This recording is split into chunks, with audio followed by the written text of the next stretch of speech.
And right about now, we have Miracle Amarachi Ewim. She is a personal development professional, and we'll be doing justice to the topic, taking a step towards volunteering. Yeah. How are you doing this morning? Good morning. I'm very well. Thank you very much for having me. Good to have you. Welcome. Thank you.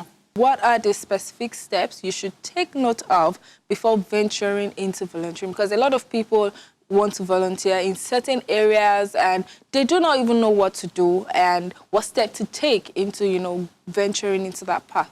Okay, first of all, I would like to define who a volunteer is. Yes. Because if we actually do not know what we're talking about, we could actually misplace things. So I think a volunteer is a person that actually gives or offers his skill, time, energy, resources towards a worthy cause. So, for example, I'm passionate about personal development. Me offering my skill, my talent, whatever it is I have towards that cause makes me a volunteer without getting paid. You're doing it free. Free of charge. Exactly. So now, the steps towards volunteering. I have a lot of persons say, I want to volunteer and I really do not know how to go about it. First off, I ask them, what do you want to do? What are you passionate about? Because there are a lot of things to do. The opportunity is now here and there, as against before. Volunteering opportunities are now everywhere. So if actually you don't know where you're headed, you misplace things. You would agree with me that some 5, 6, 7, 10 years before now, the word volunteering in Nigeria seemed very strange. What do you think caused a shift that made people start thinking, let's just volunteer? Okay, the very important thing is when you come out of school, just like we all know, and you want to apply for a job as a fresh graduate, they're asking you for 2 years of experience. It's very rampant. It's everywhere. So how do I, as a fresh graduate, get 2 years of experience? I think that was actually the first course towards volunteering. People now discover that to be employable, I needed to have experience. And nobody would want to pay a student. Do you get? Yes. So for me to actually get those kind of experience, I have to be able to do it for free. That's where the word volunteering came in, to actually build some quality level of experience. Then Nigerians now sort of became passionate. I discovered that there are a lot of problems in the society. People are saying the health sector is not working, this is not working, that is not working. How do I give my own bit in the society? What do I do to actually cause that change? I think that's what volunteering is all about, and that's how it came into the light. I think we need to also classify what counts as volunteering. Volunteering, yes. I could say that I volunteered to sit in my mom's shop and help myself stuff when I was done with school while waiting for, jam result and all of that. I could say that was my volunteering skill. I put it in sales manager or sales rep or something. And it won't have to do with solving any societal problems. Meanwhile, some other person will say, I volunteered at a cancer research center and this and that. And then when we put the experiences to bear and put it side by side, I can say, wait, my own volunteer got me sales job. So how can we classify what volunteering is? What counts as volunteering? What doesn't count? All right. Thank you very much. Well, what counts as volunteering for me is the cause. Okay. You sitting down in your mom's shop, you're performing family duties. Do you get? That hurts. But it's true. But that's the truth. Like, I've had times where I had to travel so far to worthy causes where I wasn't paid for. So what exactly are you going there to do? And trust me, any volunteering job you're doing that is not creating a positive impact to a problem in Nigeria, you're actually not volunteering. It must be towards a worthy cause that meets a societal need. Now, how do you check who actually comes to volunteer? Because I know there are cases of people... now, I think there's a volunteering course where they actually specify who can... Maybe for children, no one's called the name of the organization, trying to be careful. For children, and they specify that, okay, you have to... must you be married to volunteer for that kind of course when it comes to children? Or is there like a specification? Yes. Okay, so I run like a charity organization, and what we do is visit less privileged, go towards charity homes and all these destitute homes. So for my volunteers, we have like a checklist. Okay. In as much as you're passionate, and just like I said, there are a lot of niches. What is that? How do what I'm going to volunteer for match with what I would want to do? So that's where the sieving process comes in. So it must be in line with what you want to do.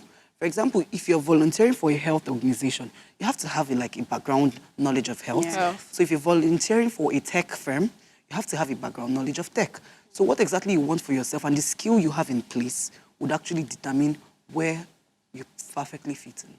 Okay. But are there disadvantages, though, into, people volunteering? Because I know that a lot of times you want to go extra mile for you to, help contribute to the progress of the society. But you realize that when you venture in that path, it might not favor you. As much as you're not making money from it, it won't favor you as a person. So are there disadvantages as to volunteering? Well, I wouldn't call it disadvantage. I'll call it challenges. Okay, maybe challenges. Yeah.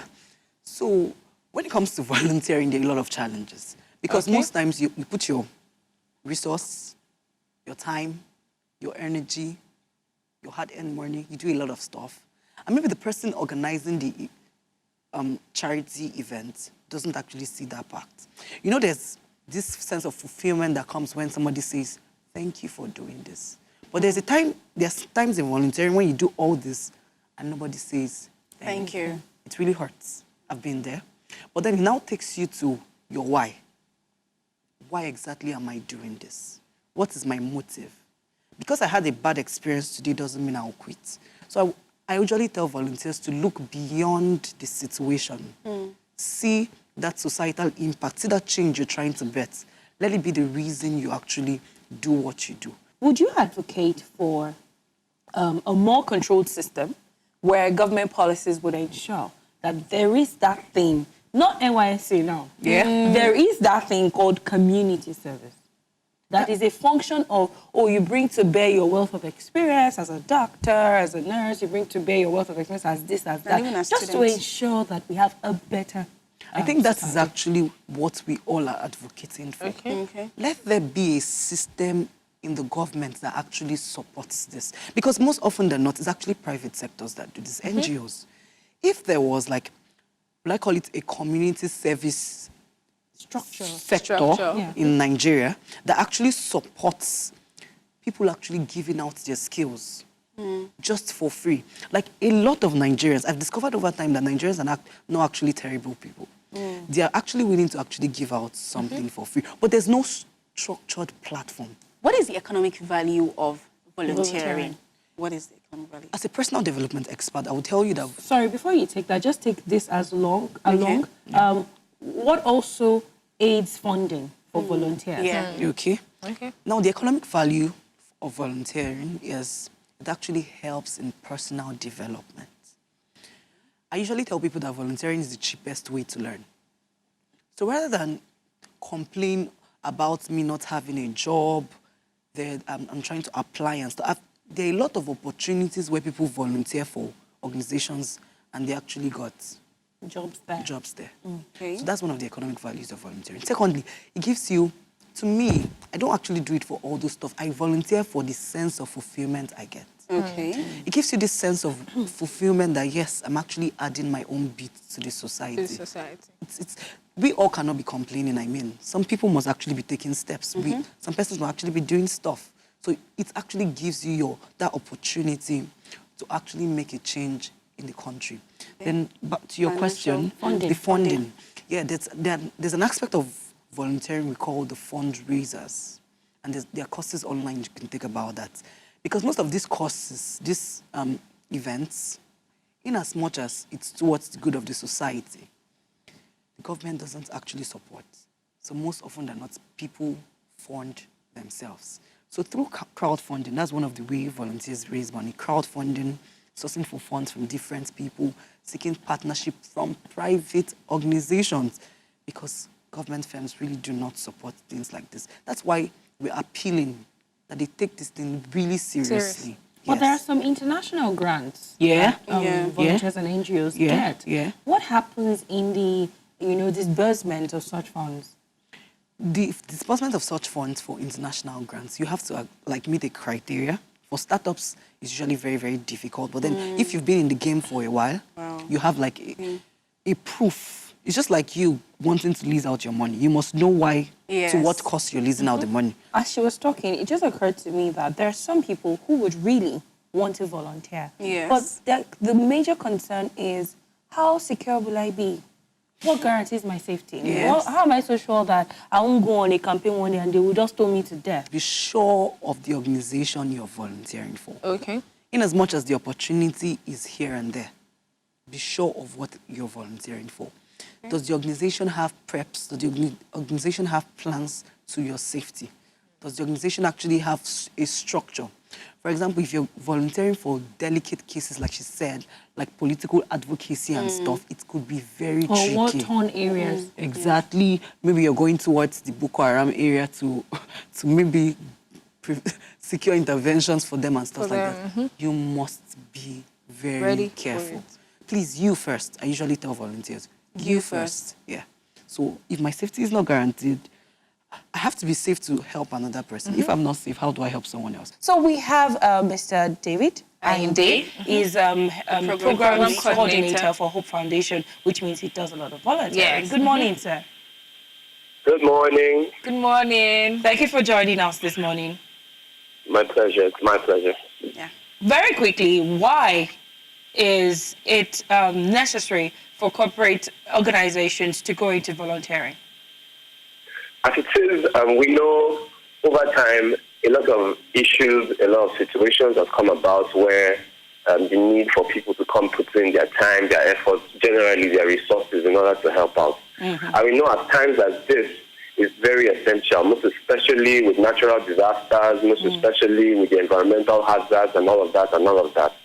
That being said, it's very important that every organization, every establishment, which already there's an established status that every community, every organization needs to have a community corporate society in order to reach out to their immediate environment. So it is very vital that every organization puts in that time, puts in that effort in order to help out the society, in order to help out even indirectly their customers, and in order to help out themselves at the long run. Now, as an organization, you are getting involved in corporate social responsibility, which means that in a way, people would get to know about your brand and what you do. Isn't that indirectly still making profits? So would you would you say CSR is also the same thing as volunteering?